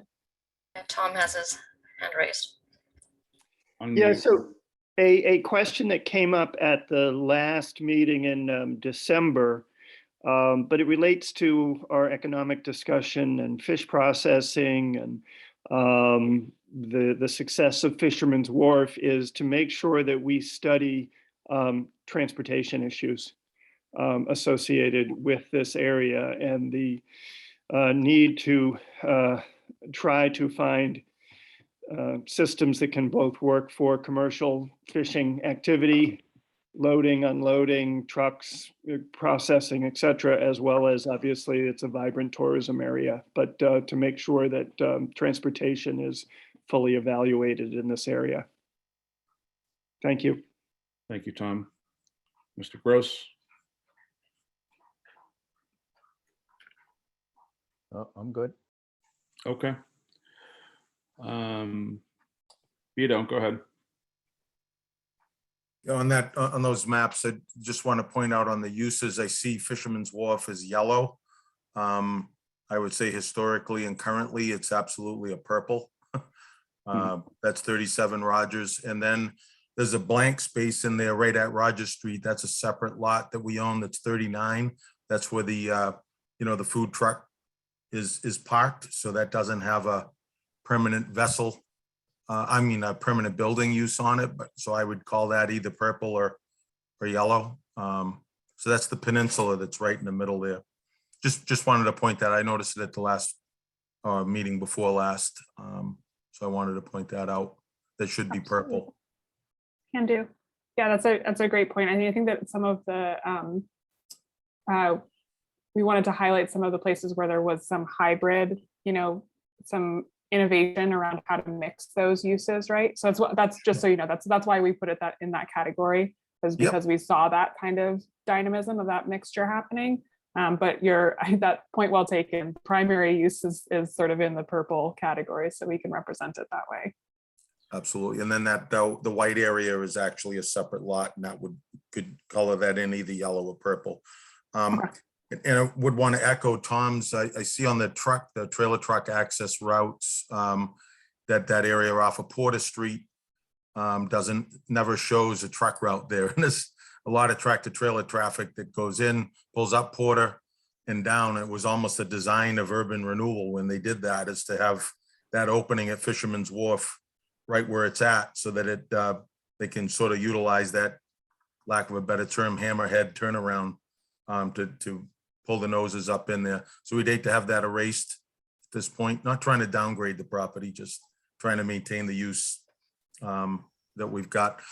But on a broader picture, the issue of the FEMA line, I know certainly way over our head to be able to go back and contest that, but I don't know if anyone realizes how big a rear kicking that was. We went from, when we built out Fisherman's Wharf, property was built at around elevation 8.5. The FEMA line was 10. When we did the total rebuild down there, we built to 10.5 to get up above the flood line. And in 2014, not even 3 years after we finished the project, it went to 14. So to give people a perspective, 14 is about 4 feet above Rogers Street. It's 5 feet above Commercial Street. So from a harbor planning perspective, we definitely have an obstacle there. Talk about a barrier to construction. There's some, I haven't investigated it yet, but there's some percentage of a property that you improve that you then have to bring all of your infrastructure, if there are any on-site transformers for electricity, these are $250,000 projects that need to be undertaken if you do too much work to the property and you don't bring all your infrastructures up above. So now you're going to have this pretty awkward resiliency approach to building on the harbor, but the public works project that would have to occur on all of the land side, the uphill side of Rogers Street, or these streets that are contiguous to DPA, are going to be conspicuously low. And if the FEMA 100-year storm predictions are correct, we'll be using boats on both sides to get to the property. So it's sort of an extraordinary, it sticks out at me. I think 12, I never could understand how most of the city of Gloucester is still 10 and 12. So I'm wondering why the Atlantic Ocean would be considerably higher in Gloucester Harbor than it is everywhere else. Maybe gravity doesn't work properly. I know I'm sounding sarcastic, but I tell you, when you really look at what property owners are up against, we're trying to achieve that elevation 14 relative to our very well improved roadways that exist now on Commercial Street and Rogers Street. It's a direct problem for Harbor Cove, because that Harbor Cove is accessed from Rogers Street and Commercial, and they are all anywhere between 3 and 5 feet below the FEMA line. Yeah, absolutely. Thanks for bringing that point home. I mean, I think it is a really, it's both a, operational threat to the business, but as you point out, Vito, it's also, it does inhibit investment, right? But it's a challenge because it's that those protections may very well be needed, as in that investment does need to occur to bring parcels up to sort of a level where they can expect to be, flood resilient. But at the same time, that's not necessarily something that an individual property owner can bear with a business that has the cash flow that we expect a business, a traditional fishing business to have. It's a big ask to be able to put that much money into a property just to be back at sort of the baseline. Yeah. Well, I just wanted to add, that's specifically why we scoped this as part of this harbor planning effort, because that happened after the 14 plan. But even during that time period, we saw the draft maps, and again, trying to understand, how do you have a water dependent use that relies on moving something across a wharf, but now you have, a building construction standard that's pushing you up, where you have this, it's totally, there's an that's a big word that I'm going to try to say. I mean, you basically just have this huge difference between what the operation on the water side is at versus what you're going to be required to go for building construction. And it also has come up in a couple of rounds with MEPA on projects, with when Cape Pond Ice had, some different ideas for supporting use. That was the number one thing that came back in terms of feedback, in terms of the amount of investment in that property and whether they would have to comply with new construction standards for the floodplain. And there, I believe their site might be even at 16. So it really becomes an issue of how do these sites that are in need of redevelopment, just because the infrastructure needs to be upgraded, but they get to that point where they're now going to have to comply with a new construction standard. There's also been a recent project, different part of the community, where MassDOT's comment has been through the MEPA process, how will you adapt your site if we elevate the road? So it's not just, public in terms of city property. If there are changes to roadways, there may be state level changes to the transportation network that also are really kind of driving this issue to a head of, what are we designing for at this point? Yeah. When Catherine mentioned the change that occurred, and I didn't realize it happened after the 2014 plan, with second floor use, supporting uses over pile supported, is something that we would have to do in our harbor plan. So for me, I'm keeping that as a note. I mean, that's something that we can achieve with this group if we agree, and I think it can definitely provide some flexibility. And I'm wondering, similarly, if elevation 14 is something they're forecasting 50 years from now, we depreciate a building on the waterfront at 39, piers at 15 years. So, is there a place, and maybe Catherine could think about that, in a harbor plan where some exemption or relief from FEMA? I know we can't get around the flood insurance part of it, but on the new construction standards, is there something in a harbor where it's going to probably take us 50 years before we see those roads raised? And if we ever see those sea levels, in the meantime, we got a serious impediment to redevelopment down there. All right. I think it's a good time to ask Catherine to weigh in. Thanks, Rick. Vito, thanks. I actually, this is something that we're working on as well and looking at really carefully with regard to designated port areas and other working waterfronts, where it's essential that you are on the water. There's a reason that we filled these tidelands to the water level and not well above them, right? So you do need to be working on the water.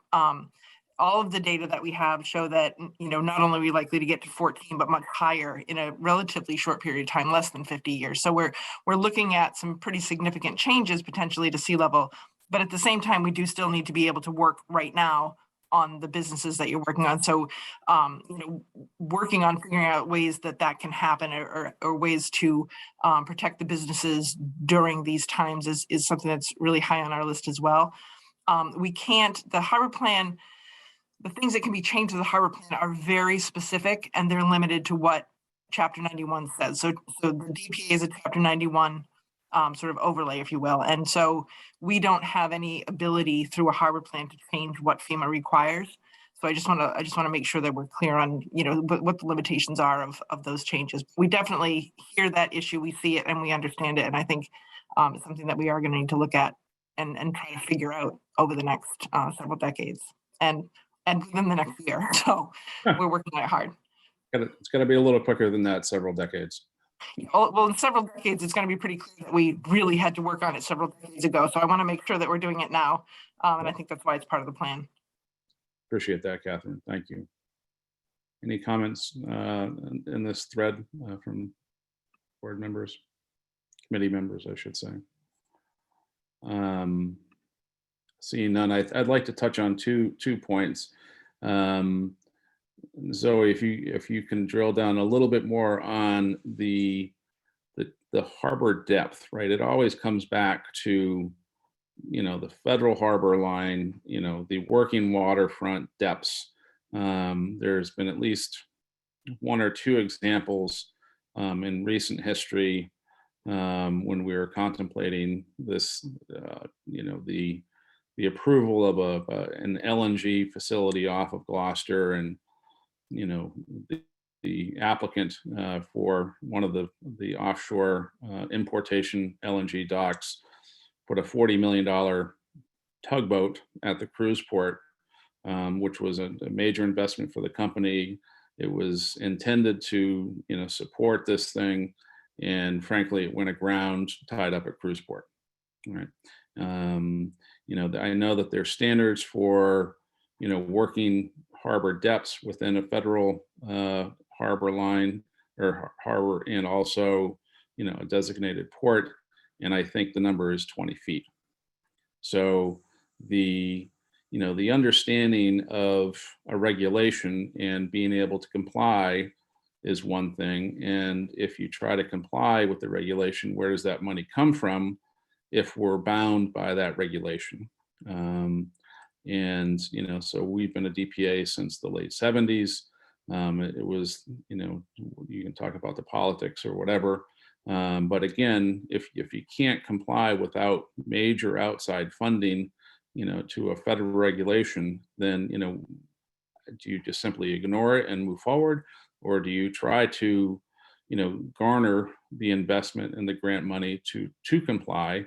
Is one question. And the other part of it is simply that, one shoe doesn't fit all feet, frankly.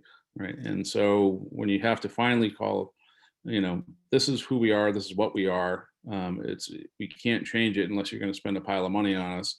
Then, how do you sort of move forward, right, in a practical sense? Yeah, so I can provide a little bit of sort of commentary on that. And I don't know if, Jason, if you want to chime in as well on this, because I know we've had a bit of back and forth about the navigational channels. I would say as a starting point, for this planning process, I see these navigational channel depths as a way of understanding what types of vessels can, have shoreside operations in what parts of the harbor. So different, smaller vessels are going to be able to take advantage of the sort of the area within Harbor Cove, whereas larger vessels may need to, for instance, stay in that sort of urban renewal large lot area that does have the 16.5 foot depth. So that's one way in which it's helpful. But I think you're getting at a larger question, which is about the maintenance of those depths. Is that correct, Rick? That's kind of what you were.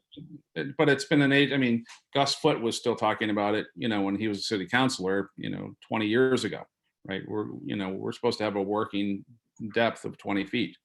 And you go off of the cruise port and there's a big rock there at 16.5 feet. And so I think that what we do have a detailed survey from the Army Corps of Engineers showing kind of the current, or I suppose it's from a few years ago potentially, but showing the variation from this authorized depth, which is sort of, you can think of these depths as sort of the authorized depths that the Army Corps of Engineers would dredge to. But that doesn't change the funding question that you're bringing up, Rick, which is dredging takes money. That is not money that the individual businesses can put forward. And so it becomes a political jockeying to get the sort of federal level attention to maintain those channel depths. And a follow-up of that is that the moving of those federal harbor lines has always been a discussion specifically on Harbor Cove, right? And so the idea of doing more in Harbor Cove with something that cannot comply with the regulation and simply saying we're never, I mean, it's no different from taking East Gloucester out of the DPA, right? You tested it, it's never been asked before, it miraculous comes out, and it didn't comply before, it will never comply after. And I think you have to focus on Harbor Cove in the same light, meaning that, you know, that harbor line, you know, will never comply unless there's, you know, millions of dollars, you know, put into it, frankly. And I've only been here for 20 years, but I can't tell you the last time I saw a coastal freighter tying up the state pier to take herring out of here to go to Europe, right? For whatever reason, right? Again, we're talking about waterfront viability and you know, what makes this place tick. And it's a complex issue. But if some guy says, I'm not bringing my boat here because I don't know what the working depth is, right? I mean, so again, it's another level that we can't control, and it becomes another impediment, frankly. So I hope that's a part of the consideration. I mean, just a quick item, and we can, rather than getting into great depths here, and we can continue this offline if Sure. there's some areas that you want us to probe into, but you know, the core is publishing the navigation charts, and they're responsible for that. So if there's something that isn't meeting that, then we should fall on that. Right. I mean, so again, if we can't meet it, and you're telling me that we have to, then either provide the funding or don't hold us responsible for it, frankly. Okay. Rick, can I ask a question, Rick, on that? Go ahead, sir. So is there a requirement in a DPA that you have to have, it has to be a deep water access port? I think Catherine's on here. I think it's a characteristic that's usually used when they're doing an assessment of the capacity of areas within a DPA. So I think it's not an absolute, but it's a characteristic that was used, I think, when they designated them. I don't know if you want to have Catherine speak to that as well. Absolutely. Sure, because this didn't change, you know, from before we were DPA to where today either. So yes, Catherine, sorry.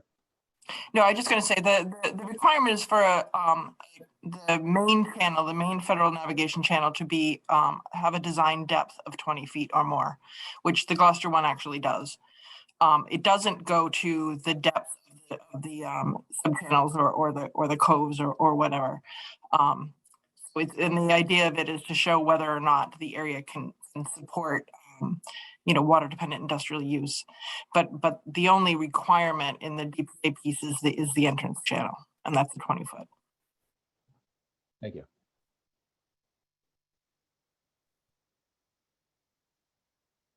My audio, thank you. So what's that entrance channel then divided by, Catherine? Defined by? So the federal navigation, you can see the and I don't know where this graphic was taken from, but that you can basically see where that federal navigation channel comes in here.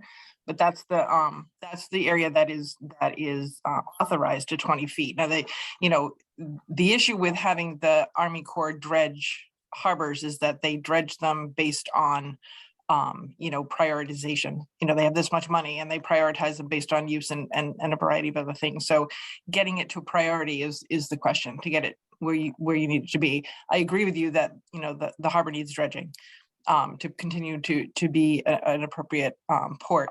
One of the best ways to be considered for dredging is, or being a DPA makes it a lot easier to get dredged than not being a DPA, put it that way. But that doesn't mean that it's easy to get dredged. But what I guess my specific question is, so there's a graphic in front of us on the screen that shows 19 feet. And is that I think working harbor?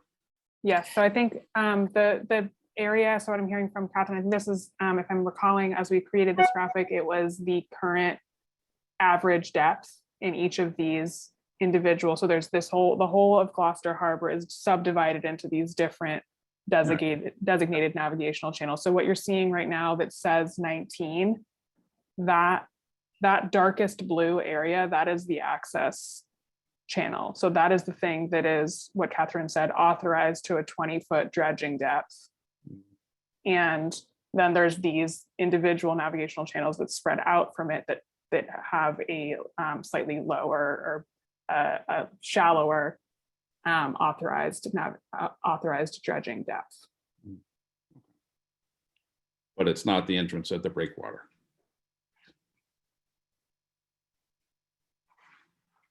No. It's the one that comes into the DPA is the entrance channel into the inner harbor. Okay. I guess another question for clarification would be, we had discussed this a little bit, but it's been a while. It was in the summer, close to our kickoff and initial meetings.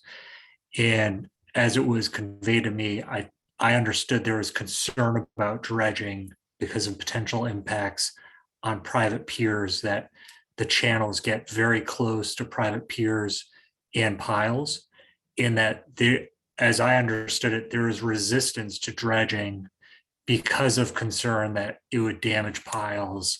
And we had looked into that, and the Corps will dredge channels, and they'll dredge, and obviously they're using equipment to make sure that they're not damaging. I think there's probably legal language within any of those agreements where they don't take responsibility or liability if there is damage, and that was leading to some resistance from private landowners that they didn't want dredging. But if there's other kind of items to explore, we should discuss that. But I recall that was as it was expressed to me back when we were looking at this in the summer. Zoe, I see you. That was the shaking your head. trigger. Yeah, that was a trigger for us looking into this, was to understand some of those concerns that we had heard from stakeholder engagement, to have a better picture of the relationship of the navigational channels to the shoreside infrastructure, how close it was, and which areas were sort of still providing significant value to the businesses at the shoreside, and where might there be more potential downsides to sort of dredging based on this concern that we had been hearing from people. So there's a couple of layers of the interaction of dredging and the sort of economic activities of the shoreside infrastructure. I guess But if there's some other items that to explore, can certainly kind of have a follow-up and probe that a little bit further if there's some follow. And I guess the other natural follow-up is, sort of the South Channel that services the primary dockage for commercial boats at the State Pier. And there's no indication of that working harbor depth either. So if you can, if you're okay with it, Rick, we might be able to transition into talking about the next sub area. I know that we are sort of pushing past our 90-minute mark towards our 2-hour mark. So I don't know if we want to table some of this for a future meeting, or if we want to keep pushing through and talk about some of the other sub areas. So I'm happy to move forward, but I'd just like to make a note that we should look at the South Channel at the State Pier for working harbor depth. Can do. So we'll have a preview of that Couple with our slides next further slide. down. It's actually a couple slides further down. Okay. Zoe, the floor is yours. So this is sort of, we've sort of segmented it into sort of, which is probably a little bit confusing now that I'm thinking of it, but this is showing the navigational channel sections that relate to the urban renewal port area that we had talked about before. So you can see there's the 16.5 feet and the sort of northern edge, 18 feet in that southern channel that I think you were just talking about, Rick. And then 16 feet at the sort of bridge point between them, and 14 feet coming towards Smith Cove. So that's kind of you can see overall greater depths than in Harbor Cove. And this has, in terms of parcels, these are much, closer to closer to square parcels. These are sort of overall wider and have more kind of straight interface with the water itself. So they have a different sort of capacity for industrial use. These are all sort of both within DPA and Chapter 91. And it includes obviously the State Fish Pier, which is an anchor for this area as well. So some of the sort of questions we had in this area were around, recognizing that this is sort of a really unique sort of set of infrastructure and parcel conditions that maybe represent some of the highest potential for larger scale industrial use along Gloucester's Harbor. So just thinking about what's sort of the highest and best use of these parcels. Are there any current tenants or users on those parcels that might be able to site elsewhere in the harbor that does not have such sort of critical infrastructure for industrial functions? And sort of thinking through what incentives might look like to facilitate that kind of sort of sorting out within the harbor. Also thinking about the State Fish Pier as sort of an anchor for the sort of fishing and shellfishing industry. What might leverage this asset, most effectively. Thinking through any sort of challenges around trucking access. Obviously, this is an area of really dense trucking. And so understanding if there's any constraints that might be able to sort of alleviate that congestion or that sort of jockeying. And then finally, kind of thinking about the relationships of these, shoreside properties to kind of upland and inland fish processing and industrial facilities that, many of these businesses may be making use of as part of their overall sort of supply chain and sort of bringing their product to market.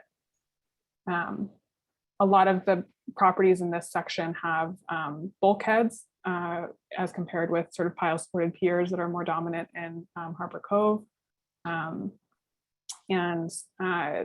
But even so, there's still, a challenge of the, sea level rise impacting those bulkheads. And then there's quite a, in terms of redevelopment or catalyst sites for further study, there's a lot of interesting just sort of case studies in this case, not necessarily all for redevelopment, but just understanding their different functions within the area. Some that have experienced turnover recently, some that are under redevelopment now, like the National Grid substation. And then there's also a couple of sort of more uncertain or for sale sites like the Americold and Rocky Neck, sort of the Gloucester Marine Railways site as well. So I'll leave it there, and maybe we can talk a little bit about any, similarly to Harbor Cove, any particular like priority issues, concerns that you'd really like us to dig into as we're thinking about the regulatory environment and the economic opportunities for this part of the harbor.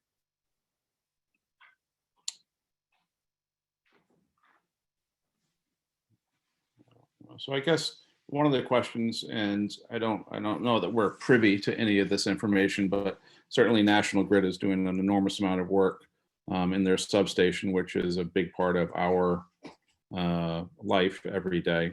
And it would be enlightening to understand the standards that they're doing that redevelopment to, and to sort of where are the best practices. We've done an enormous amount of work on sea level rise, resiliency, vulnerability, all those types of things.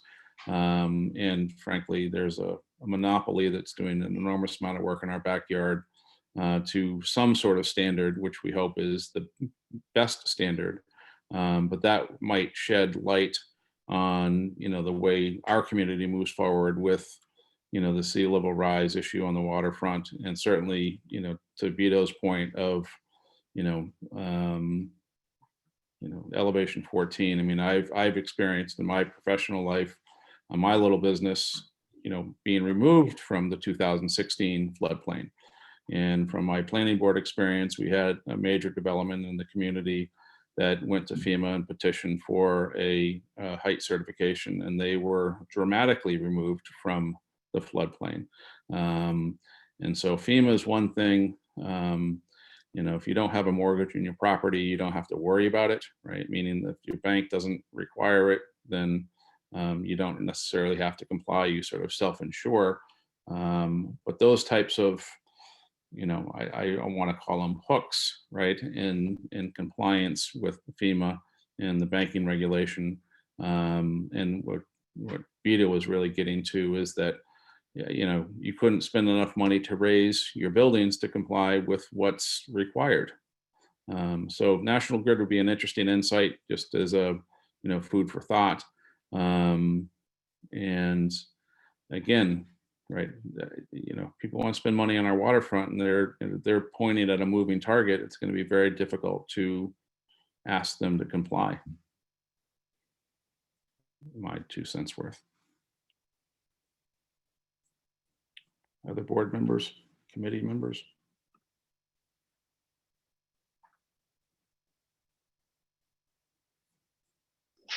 I think one of the themes that's come up in this particular area before is the lack of use of the water side of a number of these properties, and whether or not there's any opportunity for that to be a part of a docking solution moving forward.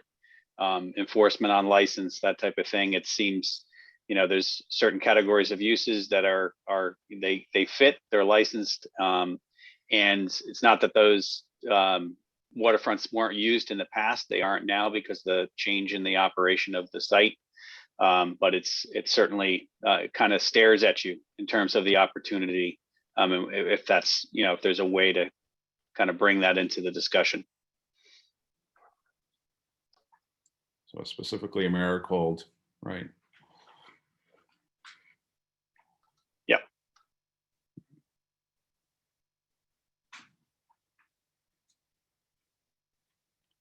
And so I know that we're sort of on our timeline here.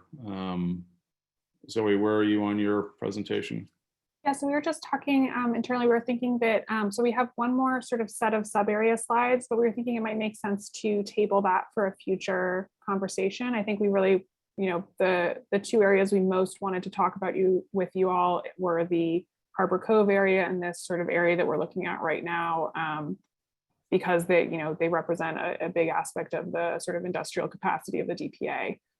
So this was sort of the critical stuff for us to discuss today. And I think we can table the sort of remaining sub area, which is the East Gloucester area, for future conversation.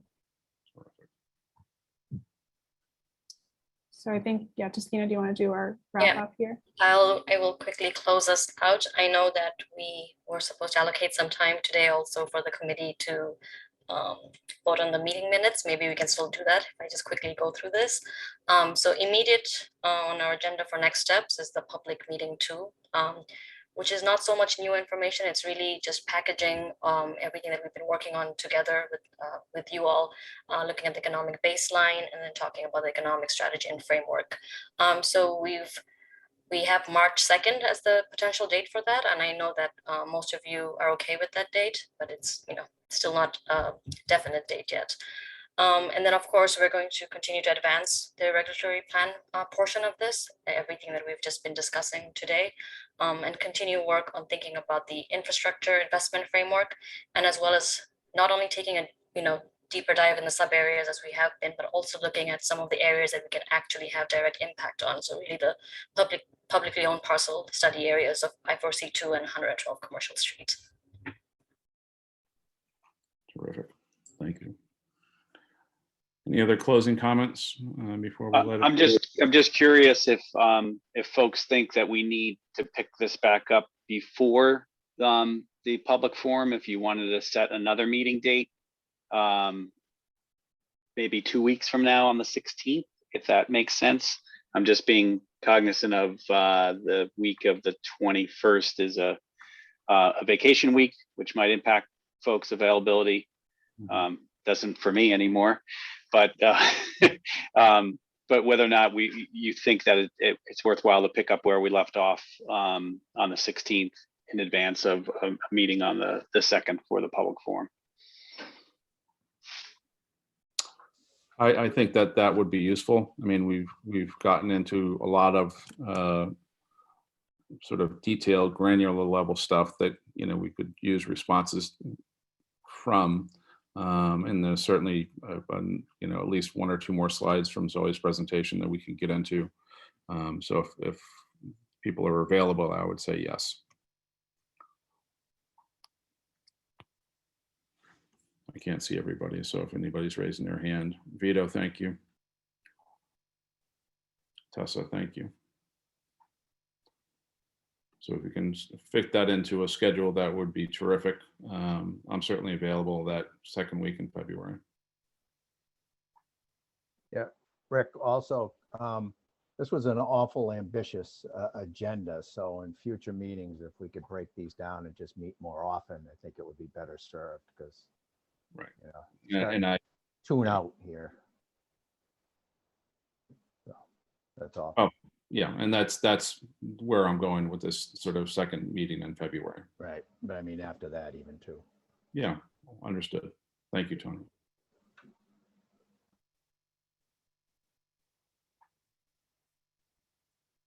And Zoe and Matthew. you can That make seems to work for the UTL team at all. I Yes. think so. I think That so. should be just fine. Okay. And if folks are spent at this point, we can pick up minutes at the next meeting as well. Thank you. Very good. Well, thank you for your presentation. You know, we went right down that rabbit hole quickly, so thank you for that.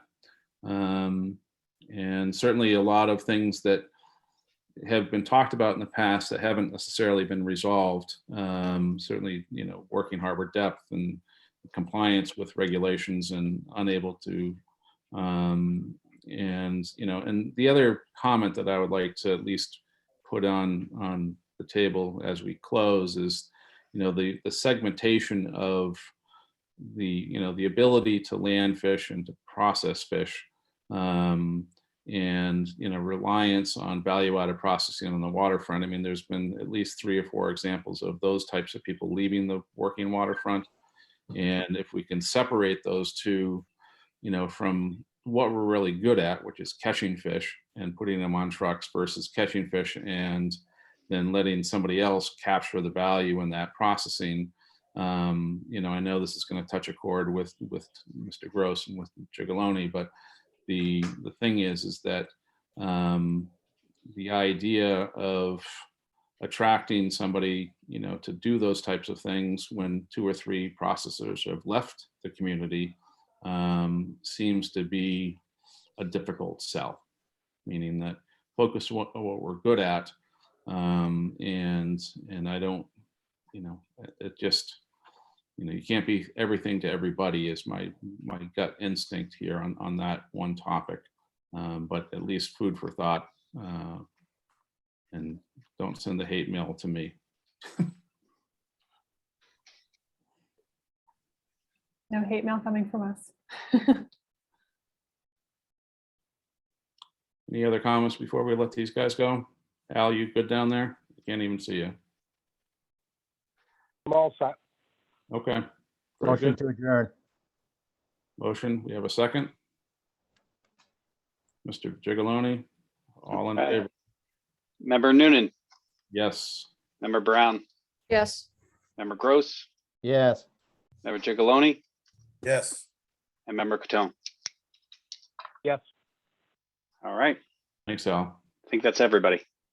All We righty. lost Katie at 3 o'clock. So, Yeah, that's right. She had a commitment. all right. We'll see you in a couple of weeks. Thanks, All right, guys. Thank you. Thanks, everyone. Thank you.